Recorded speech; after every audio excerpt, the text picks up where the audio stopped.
Good morning and welcome to the Core Connection. I'm Mira Rubin here with you on Enlightened World Network. And today's topic is leadership, not the charging ahead with the leader in the front and everybody just following blindly, but arm in arm leadership and changing paradigms around that and what that can mean for our future and for creating a future that we would like to live into. So it should be an interesting conversation. Before we get started, let's take a minute or two to get present. So let's take a deep breath in through your nose and hold it. And imagine clean, crisp oxygen flooding your lungs, flowing into your bloodstream, nourishing all your cells, all your organs, bringing vital life energy to your body and being. And as you exhale any tension, stress, negativity, fatigue. And now let's take another deep breath in through your nose and hold it. This time, imagine brilliant, bright light, lighting you up from the inside out, illuminating, electrifying, and energizing all your cells, all your molecules, all your electrons, creating a brilliant beam of light and energy from your heart out into the world. And as you exhale any remaining tension, stress, negativity, fatigue. And now let's press our palms together and vigorously rub your hands together to feel the friction, the temperature, the pressure, the motion, the tickling and tingling when you stop. And allow all those sensations to bring you present right here, right now, into this remarkable physical form that enables you to experience life. Welcome, welcome, welcome. Good morning, Rosalind. And welcome to you, and good morning, and welcome to everybody else who's joining us this morning. So today, it's Friday, by the way, so happy Friday. And today we're talking about leadership. And the reason for this is because last night on the Sustainability Now movie night, we had the very great privilege of featuring an interview that I had the honor to do with Nina Simons, who is one of the founders. She and her husband, Kenny Ausubel, founded Bioneers. And if you're not familiar with Bioneers, I invite you to check it out. For the past 35 years, they have been engaged in planetary transformation. Everything that uh, is part of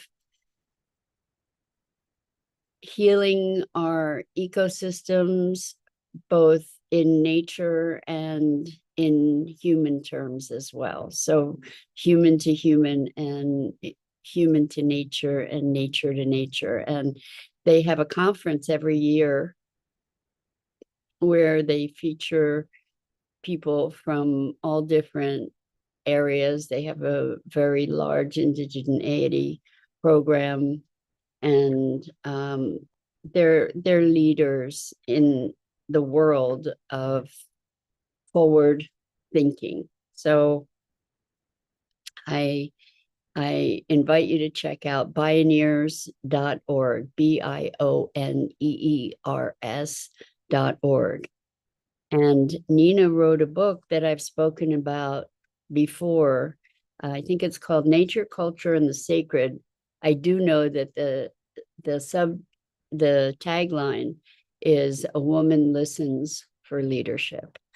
And so what the book is about and what our conversation was about last night and is about this morning is about a form of leadership that shows itself as a collaborative venture, a collective kind of leadership that is embracing the divine feminine, that is reinstating the beauty of the feminine for all people, not gender based. And so what that means is a movement toward wholeness, which we talk about here all the time. And that wholeness means reclaiming our emotions, our intuition,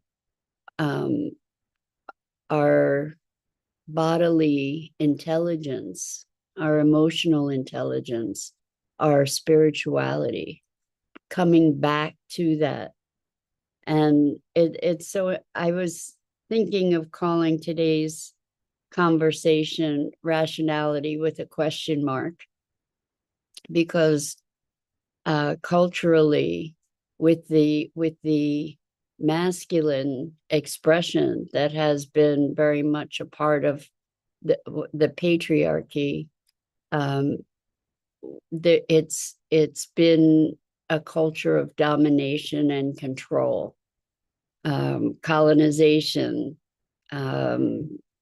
slavery, racism, white supremacy, war,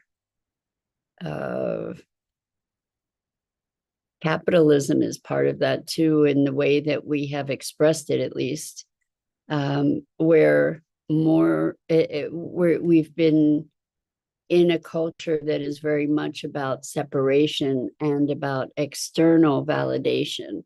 So validation by how much we can accumulate, by who we know, by what our skills are. That's it, by our amount of education, our amount of money or property, on and on, right? So, and even in spiritual circles, and people often find themselves in the trap of, I'm not advanced enough, I'm not where I want to be spiritually, right? That it's this constant race for more. And this new notion of leadership is a leadership that has a wholeness to it. It's not disembodied heads trying to make decisions that are disconnected. I mean, whoever said it was rational to disconnect ourselves from relationship, from the impact of our actions? There was a law in Wyoming. This got challenged. This is a beautiful and exciting thing, actually. There's an organization called Our Children's Trust. And you may have heard of it. It is where the case Juliana versus United States.gov, or United States. And what that is a case that asserts that our children, and all of us by extrapolation, have the right to clean water, clean air, and a healthful environment, and a climate stable environment. So anyway, Wyoming has a law in their state constitution that says that the people have a right to clean air, clean water, and a healthful environment. And so there was a suit as part of Our Children's Trust against the state, because they put a law on the books that said that when new fossil fuel projects were being proposed or licensed, it was against the law to consider the environmental impact. Now, tell me what about that conversation is rational to begin with. A law on the books that said when looking at licensing or permitting for new fossil fuel projects, it was against the law to consider the impact of that development. How absolutely insane is that? Well, anyway, they challenged this in court, and the beautiful thing is they won. Now, that may be something that is going to get appealed. I think that I'm not certain if the law was stricken or exactly what the next phase of things is. But when we talk about leadership, look at these kids. These kids, they're kids with the backing of attorneys, obviously, who are very committed to this project. But and a lot of adults clearly who are helping to support this initiative, but it's kids who are standing up and leading together. They're standing up and making their voices heard. And this is something that each and every one of us can do. We can step into the service to the thing that is passionately calling for our engagement, for our hearts to serve the greater purpose. Okay, so one of the distinctions that was so beautiful last night in talking about leadership is that people who are leaders are often driven by the notion that the power of that leadership is theirs, that they're the powerful ones, rather than that the power is something that they serving something greater than themselves. So we were talking about what is toxic leadership, or what are some indicators of toxic leadership, and what are the pitfalls. And certainly one of the pitfalls is believing that it's you, like that power belongs to you, rather than that power gets used in service to something greater, to, as Nina put it, mother life, in service to mother life. One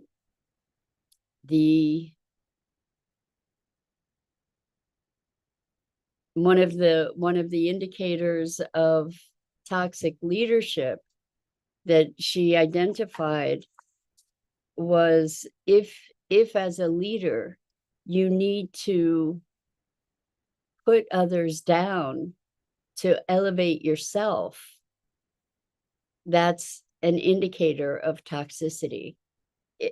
And an indicator of this new, more holistic and wholesome notion of leadership is that we elevate one another, that we're not competing, that we're collaborating, that we're on the same team for all intents and purposes.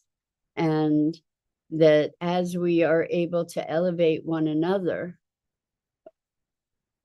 a rising tide rises all ships. So the notion is arm in arm leadership more than it is charge ahead and follow the leader.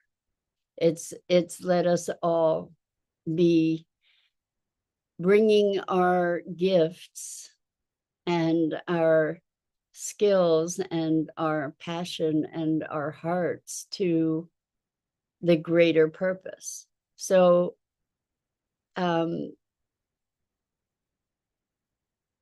there are individual leaders too.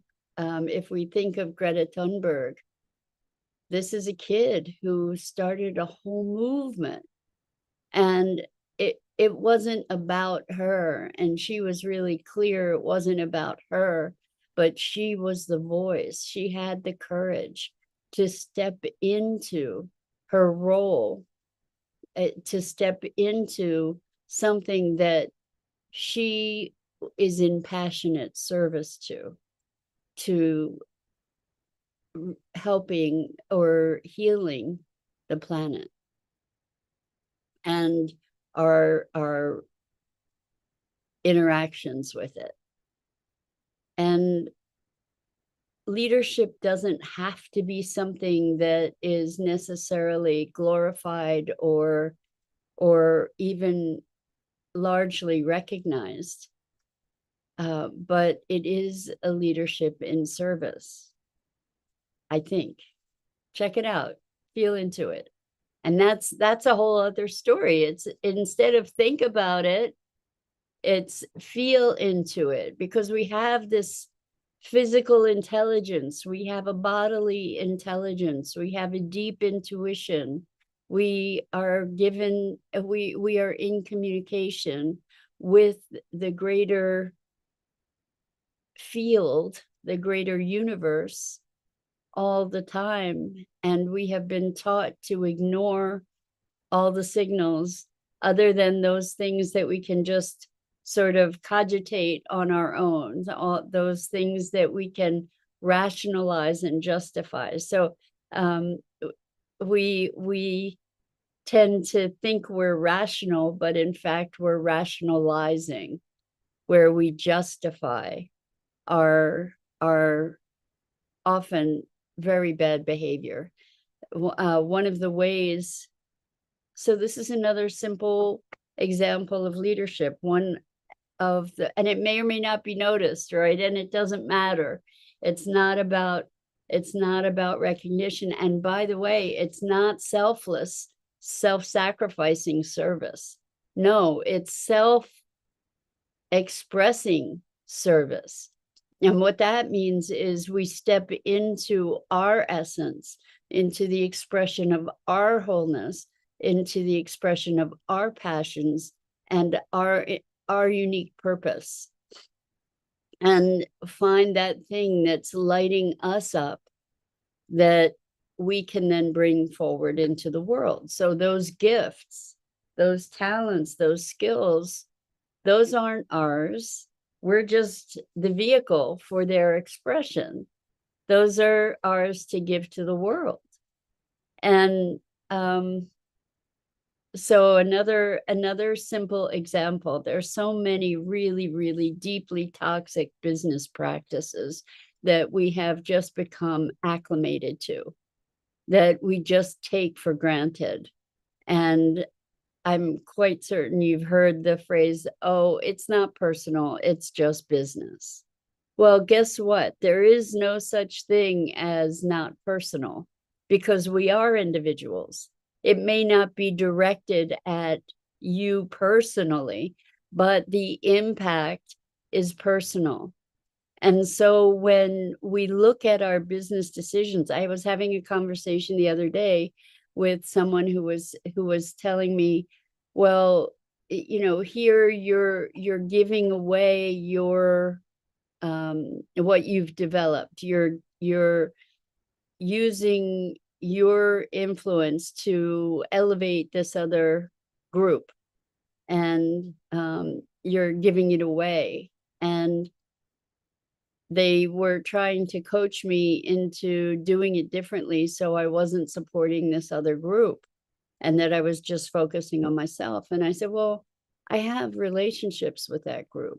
I have relationships that and a loyalty to them that make me choose to continue to support them.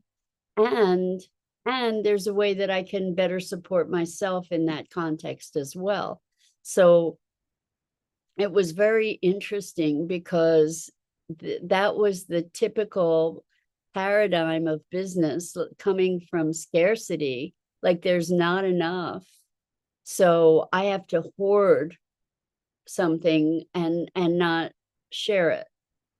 And even though there may be some loss of audience or whatever, well, there doesn't have to be a loss of audience, but even though there may be some cost in terms of unrealized gains or something, to me, what what is more important? So for me, to be in integrity is to honor my values. So that in itself is leadership.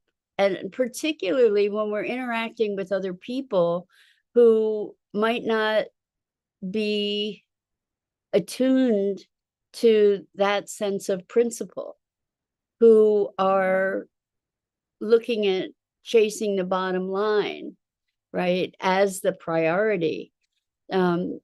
So leadership, I think, is, or this new notion of leadership is coming from a place of wholeness and connection, and an awareness of the ramifications of our choices, and accountability for those choices, coming from a place of connection and compassion and caring and collaboration, rather than from a place of control and domination and externalities. So the big switch, the big shift, is that leadership is coming from being, which we talk about all the time, the distinction between doing and being. Leadership coming from a being state that then inspires the action, that the action grows out of integrity with that being state. And when I say integrity, what I mean is integration, alignment with the higher values that we have and that we hold, and allow those values to inform our choices and our actions, rather than to say, oh, it's business, so anything goes. I can do all kinds of things that are really not laudable in terms of morality, in terms of humanity. For instance, I can dump the wastewater from the toxic wastewater from whatever my operation is into a waterway where it's going to pollute and kill fish and the ecosystem, and not to mention how it's going to impact the humans as well. Like we just have to get rid of it, and we'll just get rid of it over there, or in lower income areas within cities, to use those areas as waste dumps of all different kinds of waste, because the people don't have the ability to fight back against that or to prohibit it. So leadership is speaking up and being willing to take a stand for those things in your life that you're passionate about and committed to. And it's also coming forward in the expression of your essence. And in this context, we all have the capability to be leaders. We are all leaders.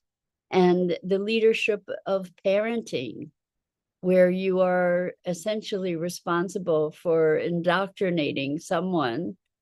I mean, if it comes down to that we, as parents, we do indoctrinate our children, right? We orient them. Hopefully, we give them the skills to be able to navigate and make their own decisions that are rich in integrity too. But this is leadership. This is the way that we are creating a future forward for all of us.